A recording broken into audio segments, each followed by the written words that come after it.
নমস্কার, শুক্তারার রান্নাবাটিতে আপনাদের জানাই আমার অনেক ভালোবাসা। আজ আমি আপনাদের সাথে শেয়ার করব এমন একটা জিনিসের রেসিপি যেটা প্রধানত এই সময়েই পাওয়া যায়, সজনে ফুল। আমি সেদিন বাড়িতে সজনে ফুলের বড়া বানিয়েছিলাম, বেশ ভালো হয়েছিল। তাই ভাবলাম যে আমি যেরকমভাবে বানিয়েছি ঠিক সেরকমভাবেই আপনাদের সাথে একটু শেয়ার করি।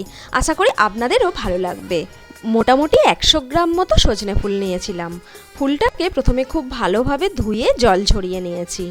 ভালোভাবে জল ঝরানো হয়ে গেলে একটু বড় জায়গার মধ্যে ফুলটা নিয়ে নিলাম, আর তার সাথে দিলাম 3 টেবিল স্পুন বেসন আর 1 টেবিল স্পুন চালের গুঁড়ি, আর সেই সাথে মিডিয়াম সাইজের একটা পেঁয়াজকে ছোট ছোট করে কুচিয়ে নিয়েছি। আর দিলাম সামান্য একটু গোটা জিরে আর সামান্য একটু কালো জিরে, আর দিচ্ছি 1 টিস্পুন মতো পোস্ত। তবে আপনারা পোস্তটা না দিতে চাইলে নাও দিতে পারেন। আর সেই সাথে দিলাম পরিমাণ মতো হলুদ আর ধনেপাতা কুচি, আর টেস্টের ব্যালেন্সের জন্য দিলাম 1/2 টিস্পুন মতো চিনি, আর দিচ্ছি কাশ্মীরি লঙ্কা গুঁড়ো।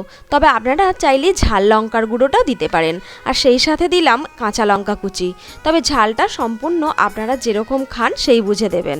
আর দিলাম স্বাদ মতো নুন। এবার সমস্ত উপকরণ খুব ভালোভাবে একসাথে মেখে নেব। তবে প্রথমেই জল দিয়ে মাখবো না, প্রথমেই জল ছাড়াই এটাকে খুব ভালোভাবে চটকে মেখে নেব।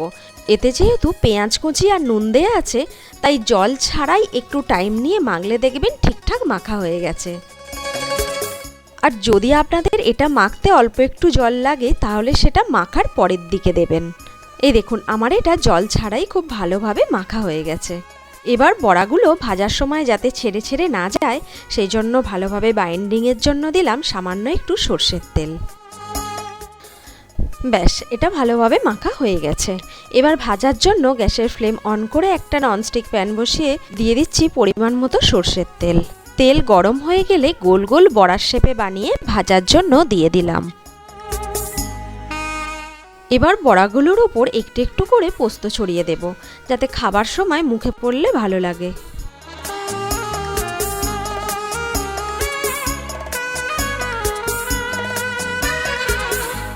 এবার এক সাইডটা একটু লাল করে ভাজা হয়ে গেলে অন্য সাইডটা ভাজার জন্য উল্টে দেব।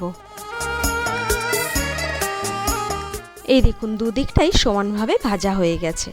আর পোস্তটা ওপর ওপর ছড়িয়ে দেবার জন্য খাবার সাথে সাথে দেখতেও বেশ ভালো লাগছে, তাই না?